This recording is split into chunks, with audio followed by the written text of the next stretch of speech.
David Liu. I'm the Republican candidate running for the 49th Assembly District. For today's show, it's very special. The reason why it's so special because I have a very special guest here with me.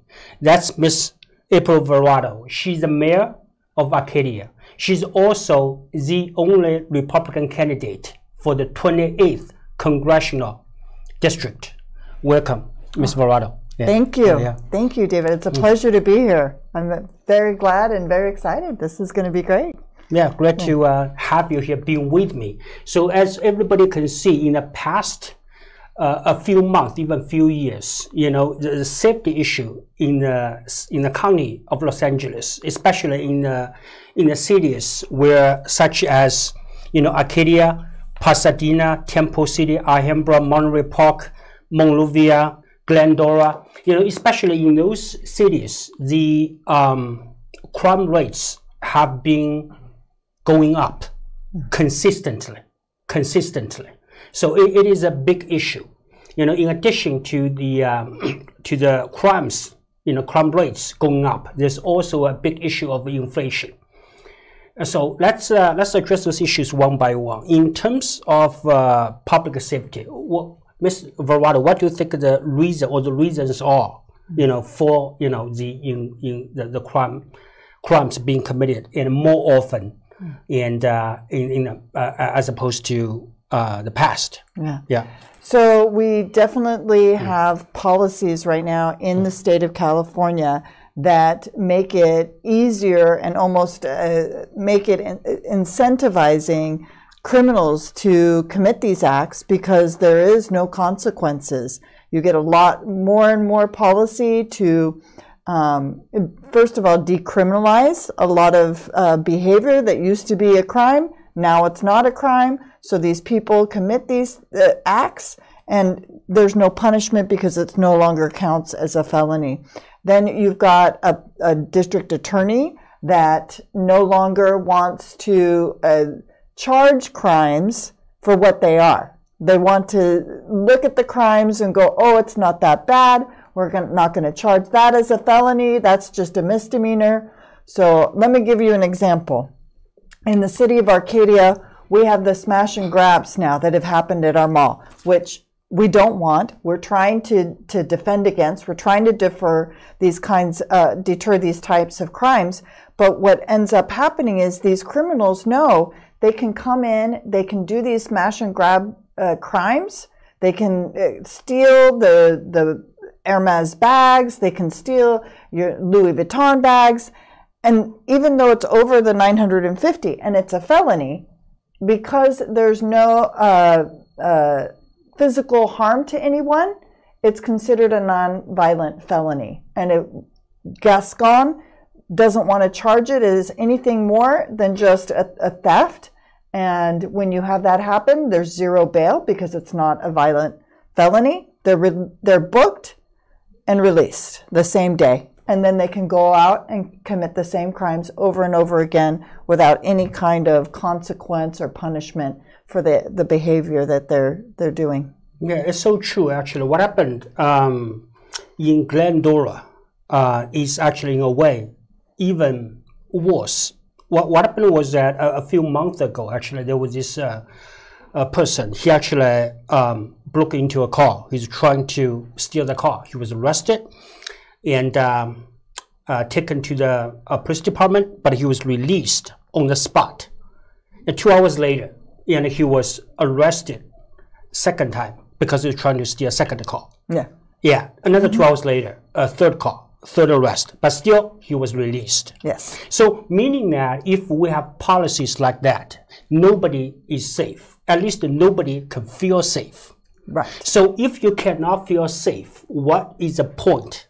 So it's like, what is the meaning of living a good life? Because if you're constantly worried, you're stressed. Yes. You know, you'll be like, oh, you know what? You're eating a restaurant. You'll be like, oh, what if someone is trying to steal my car? You know, you cannot really enjoy that meal. Yeah. Especially if you, it's on weekends, you're trying to have a nice meal, you know, with your loved ones, with your children, with your parents, with your husband, with your wife, boyfriend, girlfriend.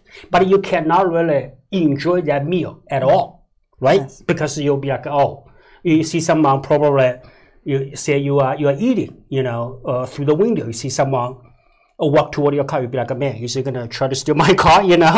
So that's why I think that not only just the fact that some people become victims, of these crimes, it is the fact that everybody, it doesn't matter, you're a Democrat, you're a Republican, you're independent, everybody lives in a constant fear. Yes. So I think it's a very big price to pay, and yes. it's a price that nobody should pay. Right. So I think what this zero cash bail policy does, it's in a way, it's not the way I see it. I guess that they're trying to paint it as we're giving them a second chance. It's not as bad because it's now violent. Yeah. So, but I think in essence, what it does though is that if you are not punishing criminals who have committed crimes, or at least they're criminal suspects, you are actually punishing the good people. You're punishing the working people. Yes. Right? In addition to that, I think you're also sending a very wrong message to the children, because they will be like, well, that person, he was trying to steal a car 3 times, nothing happening to him, meaning that stealing a car is not that bad. Right? So yes. Maybe I should try that too. Yes. Why do I want to work for money in an honest way, later save it up and try to buy a car? I can just easily steal a car. Yeah. It takes probably five minutes if yes. I want to, get especially I say you're in college, you get a job that pays like $15 per hour, it probably is going to take like a year or 2 to save up yes. enough money to buy a car. You'll be like, no, I'm not going to do that. It takes way too long. I'm just going to steal it. It takes 5 minutes. Right. So I think what zero cash bail policy does is that it basically, it basically the way it is that the right is wrong, the wrong is right. Right? And before, I feel like, if somebody was trying to steal a car, they probably would have to wear a mask of some sort. They don't want to be seen. But right nowadays, they don't even bother to do that anymore. They'll be like, oh, yeah, I'm just going to go steal a car. Big deal. Yeah. Give me 5 minutes. Yeah, I'll come back and finish the meal. Yeah. Right? Well, it's more than just the zero cash bail, right? The zero cash bail came about just on October 1st. Yeah. Before that, you had a district attorney who looked at the crimes and didn't charge them as much as you could. He would look to see, what's the least charge that we can go with. And that's a problem. So when you start layering all these different policies, one on top of the other, and then you had all these policies come out to basically decriminalize drug use, decriminalize drug dealing. So I call it decriminalizing, because all we're doing is saying it's no longer a felony. There's no longer jail time. And now it's just misdemeanors. So you have all these things, one after another, layering on top of each other. And that's what's causing this explosion of kind of these brazen crimes. Whereas before, like you said, people would try to cover their face, or they would try to be more discreet about their crimes. They don't want to get caught, right? Yes. Yeah. They're worried about getting, now they don't worry about getting caught. Yeah. Now it becomes more and more brazen. Yeah. It's only a matter of time before it becomes more and more physical or violent. So to me, these kinds of policies, they start from the top. They start from the top of leadership, saying, this is what I want to see, and then it trickles down. It trickles down from your governor, it trickles down from your Congress members, and it goes down to your Senate, your Assembly, and then it bleeds into your local government and your city councils. And city councils have been kind of the last stronghold of more conservative values. This is where you get the people who represent the residents, who are concerned about public safety, who are concerned about local control of development in their cities. They're concerned about fiscal responsibility, being able to afford police and fire and the equipment that's required in order to have an effective police and fire department. So to me, you've got to start at the top. Because if you don't have that conservative leadership that's concerned about public safety, that's concerned about fiscal responsibility and making sure that cities have the money that they need to be able to do the job that they need to do to keep their citizens and their residents safe, you know, you're going to have it just trickle down. Yeah. And it's just going to be more and more. Yeah, I could not agree with you more. So I admire you so much for running for the Congress, because the changes need to be made from the top. Yes. Yeah. And also in terms of the public safety issue, though, it's not about whether or not you're a Democrat, you're a Republican, right? So do you think that if that person wants to break into your car, he's going to text you first, Mr. Verlato, are you a Republican or are you a Democrat? No. If you are Democrat, you know what? I will let you go this time. But if you're a Republican, I'm going to steal your car, right? Yeah. So they're not going to actually send you a text message. They're not going to get a confirmation before they decide if they want to steal your car. Right. So it doesn't matter, like, you know, what you are. So everybody is a victim. Everybody lives in constant fear. So, but that can be changed. How do we change that? How do we do that? We need someone like Mr. Verlato. Why do I say that? Well, not only because, you know, she is an attorney just like me, and also she's such a wonderful person. More so is that she has a very good, like a very impressive track record. If you don't believe me, you can take a look at what she has done for the city of Arcadia in the past 8 years. What have you done? Can you tell us about it? So I first got elected in 2016 to the Arcadia City Council. It was the first time I ran, and I was running against incumbents, and I was able to get the highest number of votes in order to get onto City Council. One of my main priorities at that time was controlling or curbing mansionization that happened in Arcadia. We were getting a lot of overbuilding, and we were able to very quickly resolve that with reasonable standards on what new homes should look like. It wasn't necessarily shrinking homes. A lot of people were very worried that we were trying to make all the houses small. No, it was trying to fit in the large homes in the appropriate places in the city of Arcadia. So large homes still being built in Arcadia, but in the appropriate places. The next thing I focused on was our unfunded pension liability. We had $150 million in unfunded pension liabilities, and I took it on. I asked to create a task force to take a look at our budget. I was looking at pension obligation bonds. We were in a PERS program that had a 7% interest rate on that $150 million. We refinanced it basically, and now we're at 2.75%, saving the city of Arcadia over $22 million over 10 years. This ended up leading to a $9 million surplus in the city of Arcadia last year. And that's about what fiscal responsibility is about. We are in charge of the taxpayers' dollars, and we can't just waste those dollars. You know, one of the things that we were having a problem with is in 2017, we had a huge spike in residential burglaries in the city of Arcadia. Huge spike. We were having, on average, one a day. So we went up to 365 residential burglaries in 2017. We needed to hire more police. We needed more sworn police officers patrolling our streets.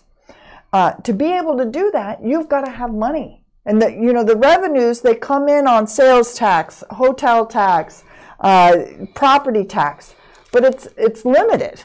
And we have to make the most of those dollars and make them go as far as we can. And part of the responsibility of City Council is making sure our community is safe and using those dollars wisely. Since I've been on City Council, we have hired and opened up 4 new sworn police officer positions. That has really brought down residential burglaries in the city of Arcadia. So we were able to bring it down from 365 down to about 250, 220. And so I'm really proud of that accomplishment, being able to save the city money and using the money that we have towards more police in order to keep our communities safer, because the rest of the state is not doing anything for us to keep us safe, right? So, you know, when everybody else is out to get you, you've got to look out for yourself. So that's what we've done in the city of Arcadia. Yes, I mean, I have to say I'm very, very impressed by what you have done. So Arcadia actually it has a large number of Asian Americans, you know, who are residents in the city of Arcadia. So a lot of people actually, if they either live in Arcadia or they want to move into Arcadia, the one of the main reasons, you know, Arcadia is so desirable in each and every single way is because of what Mr. Verlato has done. Not only for the city of Arcadia, more so for the people, for the residents living in the city of Arcadia. So because you feel safer, you know, just more jobs, right? That's right. So I mean, it's an important part of why people are drawn to the city of Arcadia. Yes. It's not only for our schools, and it very much like me. I was born and raised in Arcadia, but, you know, moved away for school. Had got married, you know, lived out on the west side, then moved to Pasadena. We lived in Pasadena for a while, but the schools were not that good. And so for me and my husband, with our 2 kids, we moved to Arcadia. But not only for the schools, but because we wanted a safe community to raise our kids in. And I think that's what most of the people who move to Arcadia are looking for. And that's what I like about Arcadia. Yes. Quite frankly, I like that my residents and my neighbors have the same values that me and my husband do, which is it's all about our children. Our children are our priority. We want to make sure that they're getting a good education. We want them to have the best opportunities in the future. We want them to be able to make money and to be able to afford to buy a house. And we know that that takes a lot of work and a lot of sacrifice. And I think that the other residents of Arcadia understand that as well.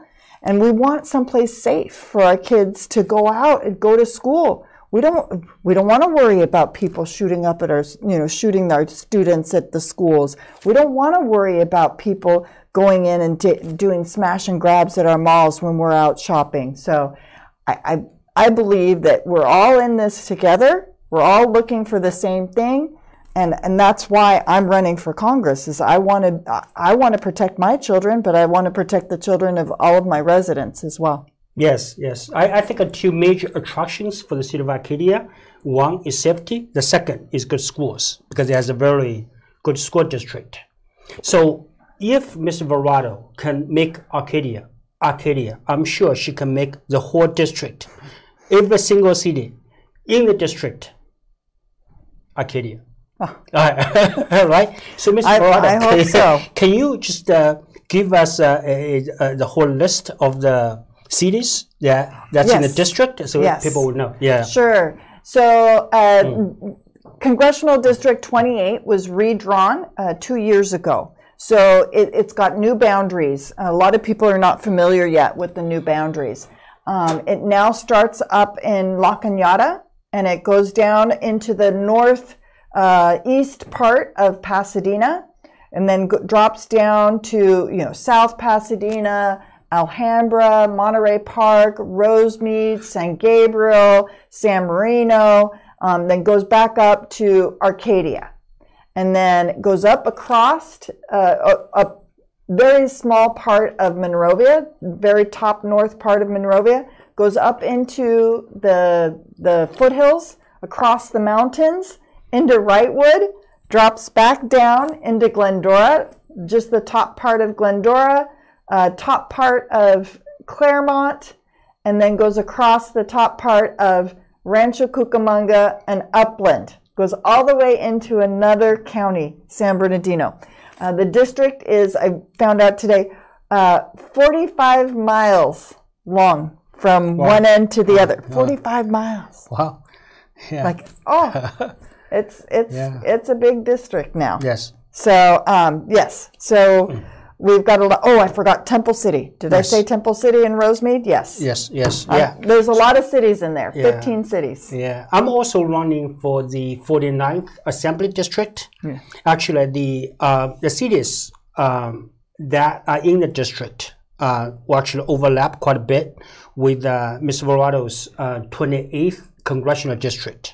And we also have San Gabriel, San Marino, parts of Pasadena, Temple City, Alhambra, Monterey Park, Arcadia, Montebello, El Monte, and South El Monte. So, so in terms of hiring more police officers, having sufficient funding for police department, actually, I think that actually is very essential to make sure that if there's a crime, there will be enough police officers that can respond to that. So, and also the response time can be very short. During COVID, there was this some sort of movement of defunding police department or underfunding police department. The way I see it, that's nothing but sheer stupidity. So can you imagine if there's, why do you want to defund the police department? If that's the case, why don't we just get rid of all police departments in the nation? No police departments, no law and order, no jails, no nothing. So the whole country will be like a purge, right? Anything goes. Can you imagine, right? No. I don't know if you have watched that movie, Purge. I believe there's two of them, right? I've seen it. So that's, I don't know if you still remember a few years ago during COVID, I actually genuinely feel like, man, this is like a real life purge situation, right? They're just like people, they broke into stores and grab all the shoes, right? It's like, it just was so chaotic. Yeah. So the whole idea of defunding police department is nothing but sheer stupidity, the way I see it. And a second, and say for City of Arcadia, a lot of residents are Asian Americans, a lot of them are immigrants. Me being immigrant myself, we came to America for law and order, not for lack of it. Yeah. Right? Otherwise, what was the point of coming? Yes. Right? So I think first of all, we need law and order. And second, how can we do that? How can we restore City of Arcadia? How can we restore State of California? How can we restore the country to the way it was before? Yes. You need to have someone like Ms. Verlato. You need to have someone like me. Yeah. Right? You need somebody with the political courage to stand for what they believe in and what they know is best for its residents, and not to blow with the wind of whatever, whatever rhetoric is being put out there. In the city of Arcadia, luckily, nobody was asking to defund police.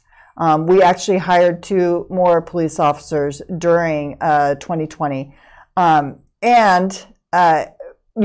me, you don't defund police when you say, oh, there's an issue. We did not have the same issues that a lot of other police departments have with excessive use of force. Our police department has policies in place that make sure our police department understands, our police officers know that they are a service organization. They are providing a service to the city of Arcadia. It's not only to protect, it's to protect and serve. And a lot of what we do with our police department is make sure that we build good community relationships so that people know our police officers. They're not afraid of our police officers. We don't use excessive force. We don't need to use excessive force. And so through that, you have a better policing system. You have a safer community. We always emphasize to all of our residents, you see something, say something. Don't be afraid to call our police. We're not here to go out and harm those who call into the police department. We're not going to get after somebody who calls in and says, oh, this is suspicious, and then we come out and find nothing. We're not going to punish somebody for that. We're happy. We're thrilled to have our residents call in and let us know what's going on in their neighborhoods so that we can come check it out and make sure that we can stay a safer neighborhood. But through that, you're going to have a safer community. And that's just what's going to happen. And that's what you want, is a political leader who's going to support your police department. And that's going to go out into the community. And then the police are going to feel better about their jobs. And they're going to feel supported. And then when you have police departments that feel supported, you're going to have police officers who are doing a better job. And they're going to know that they're serving their community, and they're going to know they can build relationships with their residents. Yeah. So the idea is very simple. So basically, a strong police force, a strong police department equals your own safety. Yeah. So that's the equation. Yes. And no multiple choice, right? Yes. So what's very important, though, a lot of people will have issues with, police officers. Or they think sometimes there might be a potential issue with excessive force, with the police brutality. So that's why they think, well, if we have issues like that, we should defund police department. But that logic, that rationale, is totally false. Here's why: there's issue of legal malpractice. There's issues here of medical malpractice. Should we get rid of all the doctors in all the hospitals, right? If we have no doctors, no hospitals, there will be no legal malpractice, but nobody will treat you, right? So that's the logic, right? So there is an issue of credit card fraud. Should we get rid of all credit card service, right? Should we not use credit cards at all, right? But if that's a logical, right? It's nonsense, So that's why I think, obviously if there's, issues like police brutality, excessive force, we can always deal with it, but that's a separate issue. Yes. And we should deal with it. Yeah. We should deal with it. Yeah. When we see the use of excessive force, yeah, we need to go in and address that with that police department. Yeah. I mean, that is something that we can't stand for. We should be ready to address it.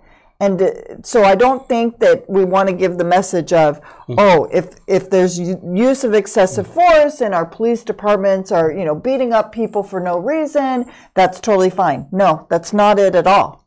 It's that you want to build better, stronger police departments. And to do that, you've got to support your police, not tear them down, not tell them that they're awful and that they're the wrong solution for the crime that's happening in your community. These people are putting their lives at risk for us every single day. Yes. And we need to respect that and recognize that and give them the honor that they're due. Yes. So many times now, our police officers are telling us how demoralized they are because of what they're seeing in the news. And they're wondering, why am I doing this job? Nobody appreciates us. Nobody appreciates what we're doing. We're sacrificing our lives. They're sacrificing time with their family.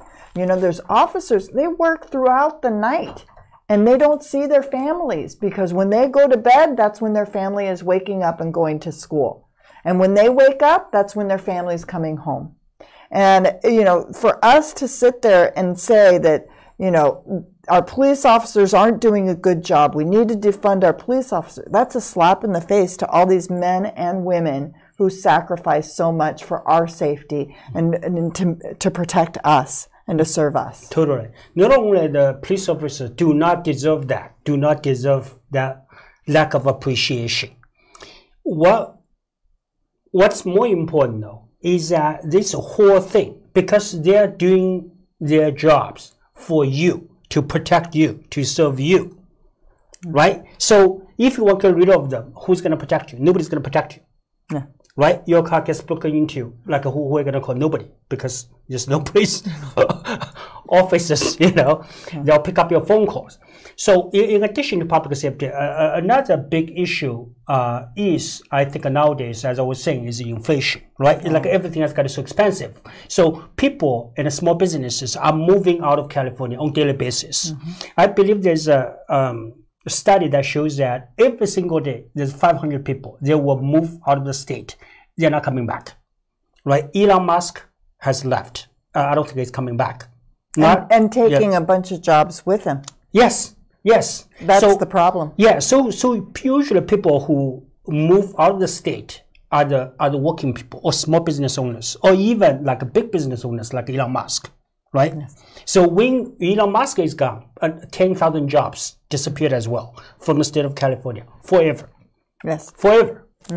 Right? So that's why inflation is a very big issue. I think that it's important to be able to have, as you were saying, good fiscal plans, to make sure the government don't tax as much, especially taxes that don't make any sense at all, like a mileage tax. Yes. Like what is that? Yes. So you've heard about that. Yes. That is coming. I don't know if you're people that follow you know and understand what they are proposing is to tax. To charge instead of a registration fee is to charge everybody a certain amount for each mile they drive each year in their car. So they'll be checking the mileage on your car and assessing a fee based on that. So guess who drives the most? It's not your doctors. It's not your billionaires. They all work from home. Yes. It's the hardest working, lower income people in the state of California who they can't afford to live where they work. Yes. Most of them, it's your house cleaners, your janitors, your teachers, it's also your police, your fire. They can't afford to live in the cities that they work in, that they serve. So they end up living farther out. They're the ones who live 40, 50, 60 miles away from their jobs. And they're the ones who are going to end up paying the most in taxes on their registration fees, because the state of California has come up with this idea that they need to, I don't know if you understand that the reason why they're coming up with this new way of assessing registration fees is so that they can pay for a greener California, pay to how do they call it? Go green or whatever. It's like a very fancy name. Yeah. And misleading as well. Yes. It's so that we're by 2035, everybody needs to be in an electric car. By 2050, we have to reduce our emissions by so much percentage. And to get there, what they're going to do is certain projects for transportation to get us out of our cars. They're going to put in more bike lanes. They're going to increase trains, the mileage, the amount of trains that we have, so that people will get out of their cars and drive less and reduce emissions. But what ends up happening, it's the lowest income people who end up in their fuel-based cars, because that's the cheapest car, because the electric cars are going to be too expensive. And then they're the ones who drive the farthest, and they're the ones who end up getting taxed the most, and then they can't afford housing. And then we're wondering why we have so many homeless. Yeah. So how stupid can that be? You think about it. Basically, people are getting penalized for having no money. Essentially. Like the reason Absolutely. I live, say, on the outskirts, I have to travel 50 miles each way to go to work because I cannot afford to buy a house close to my work. Right now, now because I have to pay money for the stupid mileage tax, now I have even less money left. Right? So, like eventually, I will lose my home. I will become homeless. Yeah. And in the meantime, if you're in a fuel-based car, if you're pumping gas every week, you're still paying the extra $1 a gallon in gas tax.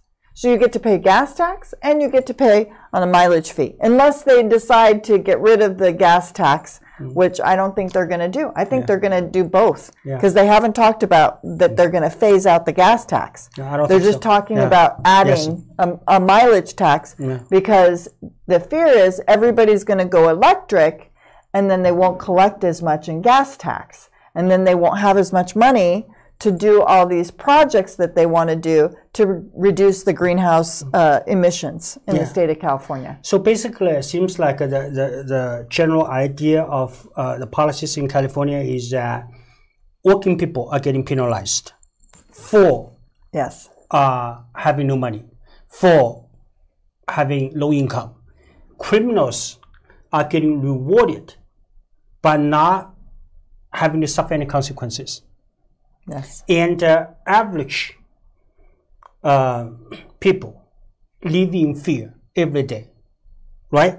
Maybe, you know what, inflation, indoctrination, you know, the, oh yeah, you know what, the restaurant I've been going to for in the past 10 years, I'm going to stop going because I cannot afford it anymore, right? So that's what's going on right now. But all this can be changed next year. You know why? Because next year, year 2024, if you vote for Ms. Verlato, if you vote for me, we will make sure changes will be made. Yes. Changes will be effectuated. Yes. We will go back to the state, the district. The districts will go back to the way they were before. They were the way they're supposed to be before. Yes. Right? So it's not about me. It's not about Mr. Verlato. It's not about, you know, voting for Republican, voting for Democrat. It's about voting for your way of life. It's about voting for what you want, not what I want, not what Mr. Verlato wants. That's right. Right? That's right. That's exactly as it. the saying goes, united we stand. Right? So what we want, why do we want all this? Why do we want public safety? Why do we want education without indoctrination? Why do we want to know or less those nonsense taxes? Because that's what you want. That's what everybody wants. It doesn't matter who you are. It doesn't matter what you believe in. Yes. Right? Yes. So that's why we need you. You and me, we get together. We can send a strong message, not only to Sacramento, with Mr. Verlato, we can send a strong message to Washington, D.C. Yes. So that's how we can effectuate the changes. That's how we can take back not only the city, but city by city, district by district, yes, and state by state. I think that's how eventually we can take back the country. You know, the focus needs to be on public safety and our economy. We are supposed to be, in California, one of the 5th largest economy in the world. Yet they just announced we are going to have a $68 billion deficit at the end of this year. Yeah. $68 billion. And that means cuts to school funding. It's going to be cuts to public safety. These are the things that are the least priority for this administration. And that's why we keep trying to emphasize it starts at the top. It starts with leadership. It starts with your voice, your vote, because if your Congress member and your Assembly member and your Senate district member, if they all have the same vision of focusing on the economy, focusing on public safety, then that's what's going to trickle down into your local government. It's going to trickle down into your local life and affect your quality of life. And you've got to start at the top. You've got to start with who's your elected representative. And you've got to really look and see, what does your elected representative stand for? What are their values? Do you have the same values as those who are elected and making the decisions on your behalf? Make sure you know who you're voting for. And if they don't share your values, you need to elect somebody else. You need to find somebody who shares your values. I have children, you have children. We're worried about our kids. That's what's important to us, is the safety and our kids having jobs. And to do that, you have got to attract businesses to California. You cannot scare them off. The more businesses that leave the state of California, the more people that leave the state of California, the more money that leaves the state of California, the less money the state of California has to do the policies and the programs that we need to have in order to build a strong economy. So I think it's very basic. It's very common sense. Yeah. It's not something that's tricky. Yes. The bottom line, though, is that me and Ms. Verlato, not only we are like you, we are you. We want exactly the same thing. The wants and the needs are exactly the same. So that's why you have to go out and vote. You have to go out and vote for the person that can truly represent you. Yeah, that's how not only we can make a difference. That's how you, me, you, us getting together can make a difference. Yeah. Again, thank you so very much for joining me for today's segment. So, as I was saying, enough is enough. We have to do something about it. You matter, everybody matters. We have to go out, we have to vote, we have to participate. That's how we can make changes. Yes. Thanks so much. Absolutely. Thank you. Thank you. Thank you for having me. Thank you. Thank you.